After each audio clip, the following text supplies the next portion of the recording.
Esto es Más allá del marciano. Un podcast en donde descubrirás quiénes están detrás de las marcas que tú y tus mascotas aman. Soy Cons. Yo, Iván. Y yo, Atalia. Acompáñanos al emocionante mundo de Mars.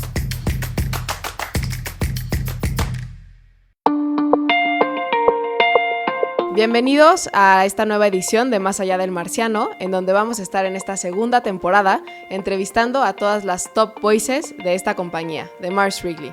Hoy tenemos a nuestro invitado, que se llama Alastair Child, que es nuestro encargado de sustentabilidad. Welcome, Alastair. Thanks very much for having me. We're very excited to have you here today. We know you've been here for a couple days in Mexico, but in Querétaro. So far, how has it been, your visit? Fantastic visit. We've been trying to build an understanding of the local market here, how packages are disposed of, recycled, get to know some of our supply chains. We source a lot of raw materials from Mexico and meet our associates and try and inspire them in sustainability so that they can also play a role in improving the impact our company has on the planet and vulnerable people. Awesome. And did you actually try some tacos? Absolutely. We tried many things, many of the Mexican candies. We've tried tacos. We've listened to mariachi and, of course, had to try some tequila and a few mezcals. Amazing. That's the best stuff you can try here. So let's start to talk a little bit about yourself.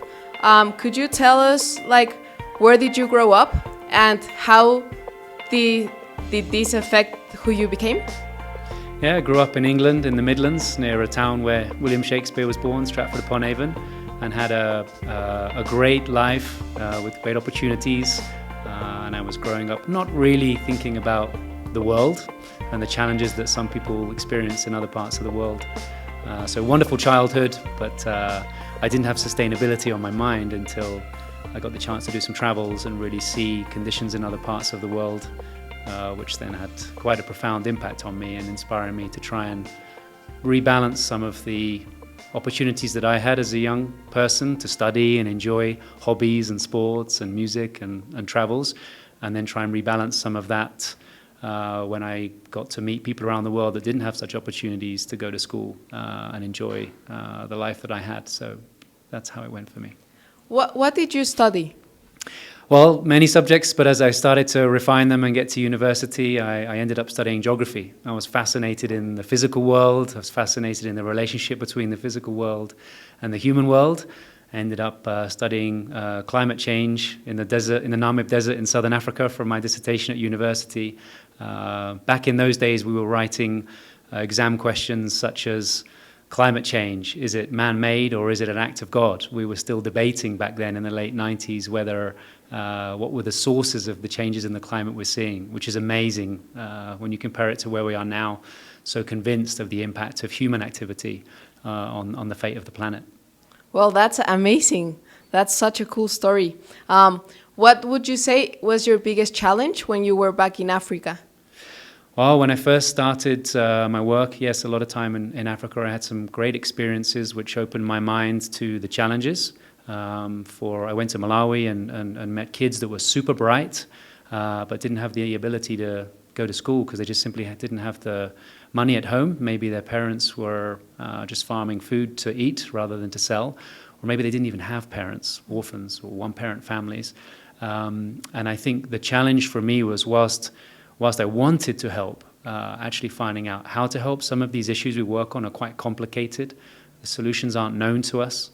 And it's that complexity of solving very entrenched systemic problems, which are not easy to address with just one simple intervention. You have to look at, let's take, for example, the sustainability of packaging. It's the design of the pack. It's how waste is collected from people at their homes. It's how that waste is sorted. It's how it's recycled. And there's so many different actors, so many different things to think about, the interplay of so much complexity. That's the biggest challenge. You can want for something to be better, but actually working out how to change systems in the world that have been entrenched for many decades, and that's tough. I mean, yes, I guess it's really hard to try to help sometimes because you see the challenge behind, and I think that's why so many people stop, right? But I think it's very important to have someone that will actually not stop, and that's the real change that we can make in the world, which leads me to my next question. Why sustainability? Forgetting about Mars, forgetting about any other company, why is sustainability important to you as a person? I think it stems back from growing up with those opportunities and naively assuming that everyone in the world had that same opportunity, and the realization through the fortune I had to be able to travel and see different parts of the world that actually we're not all born into an equal situation with the same opportunity, even though we might have the same potential within us. That for me personally has been the driver behind why sustainability. And I've had different jobs working for Mars. I've been fortunate enough to work in marketing. I've worked in our factories. I've worked in sales. But there's something inspiring about imagining that the outcome of our work might not just be an enjoyable moment of happiness when someone enjoys one of our treats, but actually as part of that experience, someone consuming a Mars product, that someone somewhere his life has improved, maybe a farmer of cocoa in West Africa or a farmer of mint in northern India, or that the planet is in a better place because our business emits less greenhouse gases than another snacking company's business. And the idea for me, the interplay of business and sustainability, when you create something that is meaningful and powerful for a business to win and succeed, that creates a positive impact on the society, then that's going to grow. And I think the vision for the future is, I think the businesses that will survive will be those that take this seriously. And then the businesses that don't, I don't think they'll be here. I love that because, as you said, I really believe that not everyone is born with the same opportunities. And that's something that we have to keep in mind. And it's not just about having a moment of happiness when you eat a chocolate, right? But it's about the true impact behind that chocolate that you're giving to everyone else. That's right. So I truly believe that's such a great value that you have in the role that you have. And could you tell us also what roles were the ones that you had at Mars before being in sustainability? Yeah, I started in 2001, so over 20 years ago in the UK, yes. And I joined a graduate development program. Mars puts a huge focus on the development of its associates. Mm-hmm. So I had the fortune to rotate around a marketing role, working on our Celebrations brand, into at the time we had a drinks business, and I worked in the factory, taking old machines that we'd finished with and refurbishing them, working out which parts we could reuse, make a new refurbished machine. And that's good for business and good for planet. In the factories there. And then I moved into sales for a while, and I was selling some of our products to wholesalers in the UK. And in fact, on this trip, we were visiting with some wholesalers here in Mexico. It was great to be back in that environment. From there, I took some time off of Mars. I took a sabbatical, went volunteering down in Malawi, where I was a teacher in a school. I went to South Africa, where I worked on a conservation reserve. And then I went to Fiji and Tonga in the South Pacific to try and promote sport to some of the underprivileged communities there. And came back, I'd imagine it as a one-off event, and came back thinking, I wonder if there's a way to connect that experience with my career, and discovered that actually Mars cared about these things as well. We have a set of 5 principles on the wall in every meeting room. If anyone works at Mars, they hear about it on day one, and they remember it for the rest of their time, and it guides our decision making. And one of those principles is mutuality. A mutual benefit is a shared benefit, and a shared benefit will endure. And I realized, wow, maybe there's a chance I can link this career in business with this company that I learned to love, with this love I had of sustainability. And a wonderful journey as the company was exploring new areas to get involved with. Mars has been doing sustainability for decades, way before it was even a term. But as they were expanding their programs, these career opportunities popped up and were there for me at the right time. And I was able to then build a career in sustainability. Started off developing our Mars Ambassador program, where our associates can use their professional skills and experiences to work in sustainability issues, maybe support NGOs or suppliers that are working in developing countries on improving the conditions for farmers that grow our raw materials, and many other examples. So I developed that program for our associates to spend a few weeks providing professional support to our partner organizations before moving into our cocoa sustainability team and launching our community development work. We worked with farmers and we worked with the tree crop, mapping the genome, improving the productivity of cocoa trees. But we were only just beginning, maybe 20 years ago, to start thinking beyond that, that actually there was something powerful to work with the communities, the women, the families, the children, advancing education, healthcare, water and sanitation, sources of income outside of cocoa. So that got me into cocoa sustainability, where my career grew.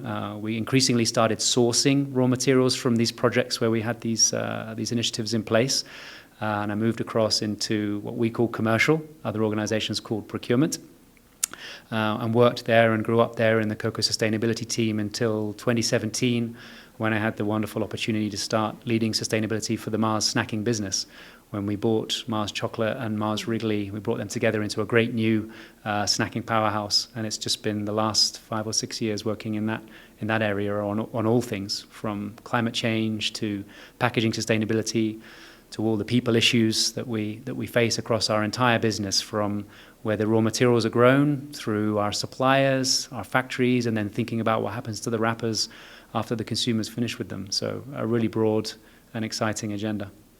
You know, like I actually been in Mars for 2 years now, and right now I'm realizing all the sustainability part that Mars has, and it's amazing. I truly believe that not many companies in the world do it.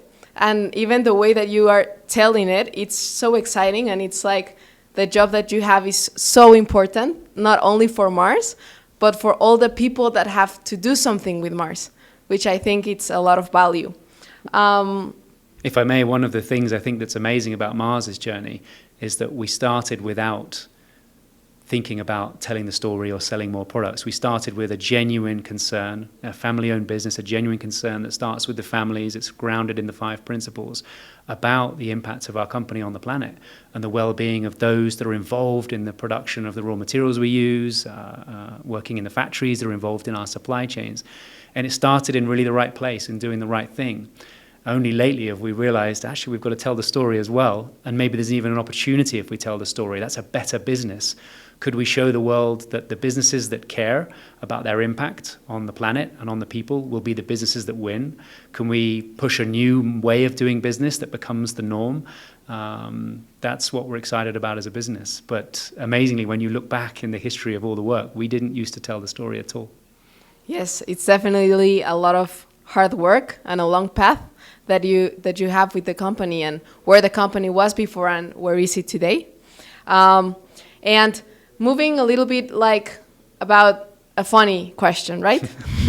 What would you think your parents, how will they describe your actual role at Mars?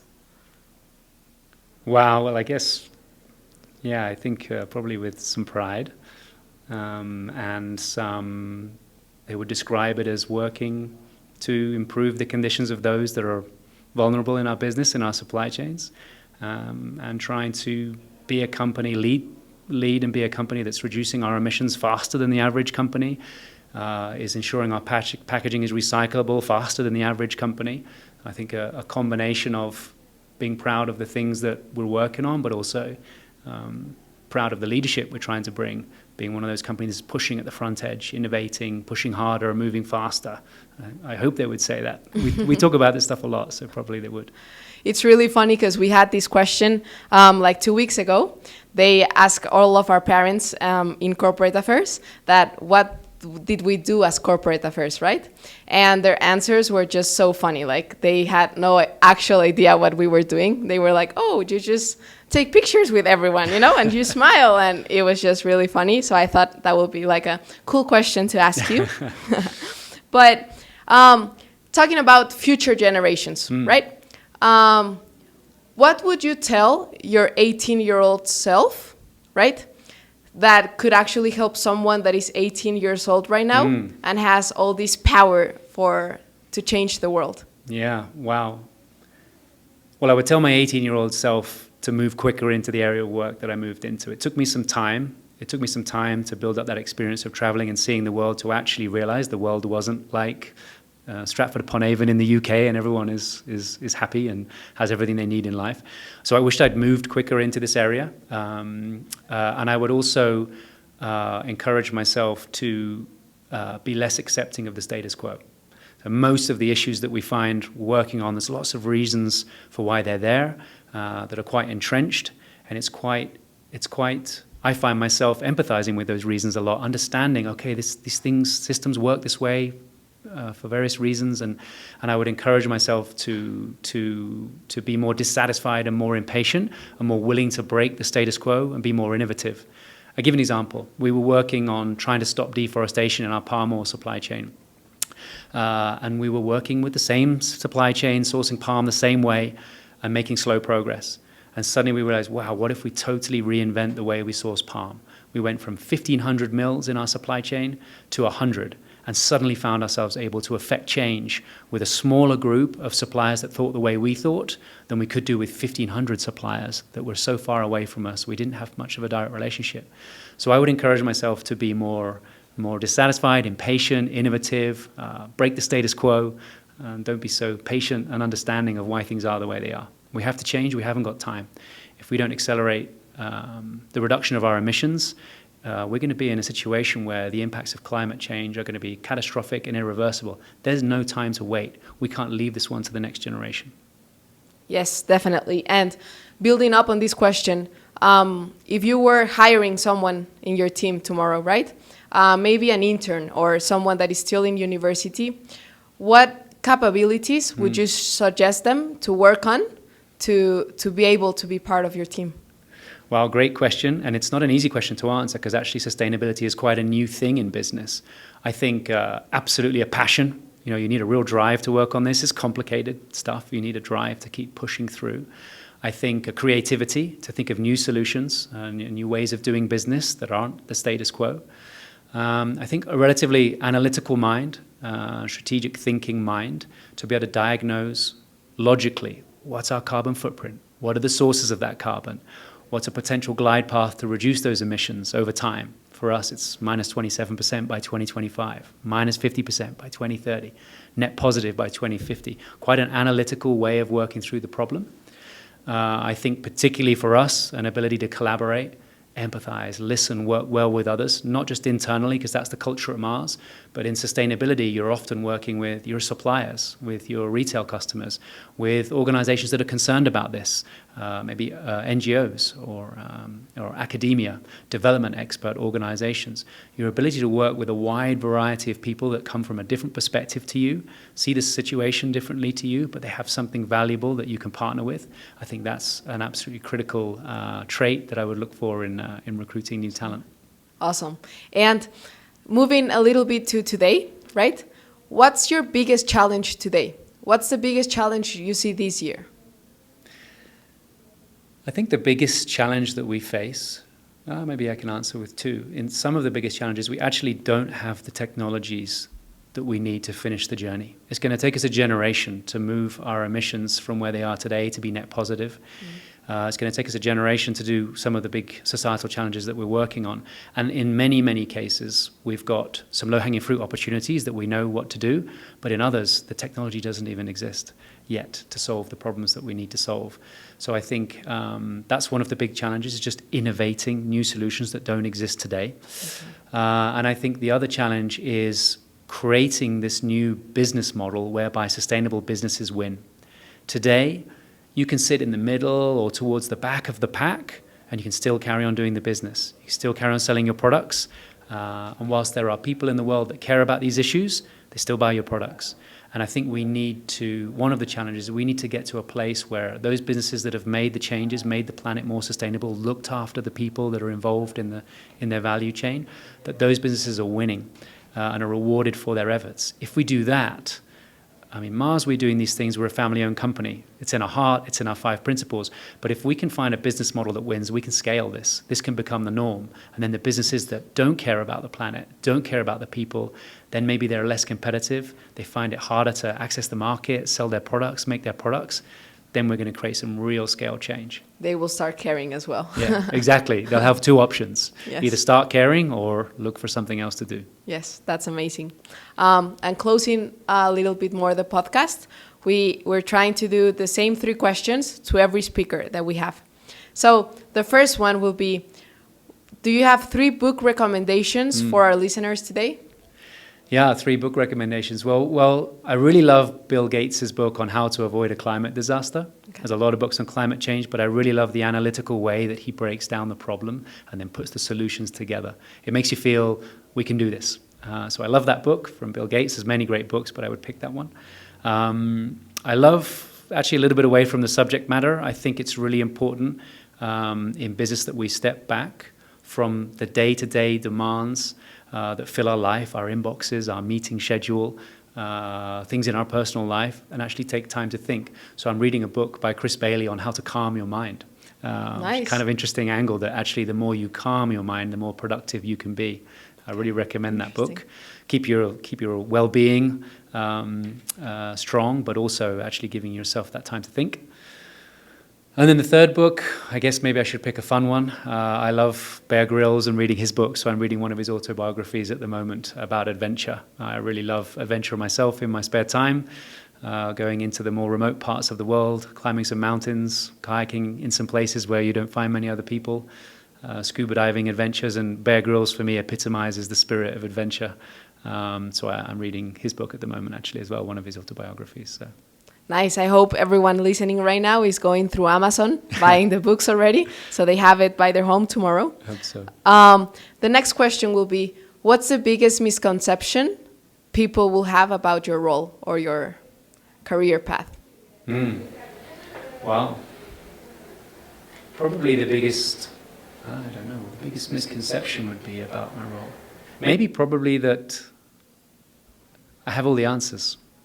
So I think an interesting role of a head of sustainability, a chief sustainability officer, as we like to call the term, is that you're perceived as a subject matter expert, but actually the wide array of issues that we're working on, from climate change, packaging sustainability, human rights issues, raising incomes across different markets of the world. Recycling in Mexico is totally different from recycling in the UK. In different cultures, different contexts, different situations. I think that broad complexity, the truth is actually we don't have the answers. And I think the key is to know who the smartest person in the world is on each issue and collaborate well with them. And actually I think the role is a lot about thinking strategically and collaborating with people, being able to face any problem, but really acknowledging the fact that we're not subject matter experts, we don't have the answers. Maybe that's a misconception. Yes, that's a really good one. Actually, I guess I have that one as well. And lastly, what's your favorite self-care practice? Wow. Well, my latest one, which I'm really into actually, is over the years I would just like going for a run and pushing myself hard, but I've started to realize that I'm starting to meditate, so I do that every morning, and I've been learning yoga as well, which aren't traditionally the sorts of things I would do in my spare time. I would usually think if I'm not feeling absolutely shattered and pouring with sweat, then it's been not a good, valuable use of an hour. So I've been learning a lot recently about the power of, I think in both yoga and meditation, both a different approach to well-being, but particularly your mind, training your mind and not just your body. We're all super expert at how to lose weight or build muscles. We all know the formula. Some of us may not apply it, but we probably know what to do. I don't think many people in the world are really that well equipped and versed in actually how to train your mind. And yet we spend most of our life, I don't do a physical job, I do a mental job. I have to think my way through problems. So why don't I take my mind to the gym? Why am I always taking my body to the gym? So I've been getting into meditation for that reason and realizing some real benefits from that to help me in my work and just my well-being, my family life, my personal life, my happiness as well.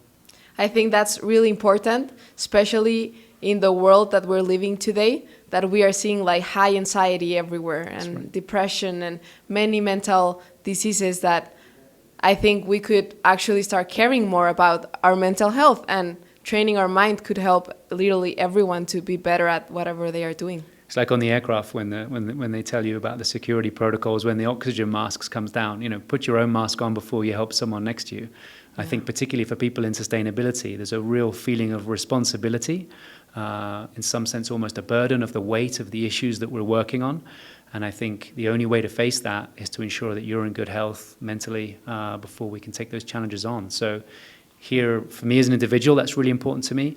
It's really important that my team are well, not overworked. We're actually setting ourselves well-being objectives in terms of working less hours rather than more hours.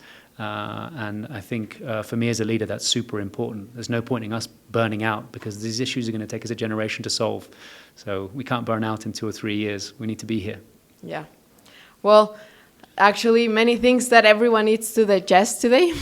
Many tips, many things to write, many things to think about. I really think that we need to change in many things that we do. All of us, especially younger generations, need to be more patient as well about all this stuff that's coming. Is not that easy, and you have to work for it. So thank you for being here today. I hope you keep enjoying your visit, and it was a pleasure to be here. Absolutely. Thank you for having me. Appreciate it. Gracias por escucharnos. Esto fue Más allá del marciano.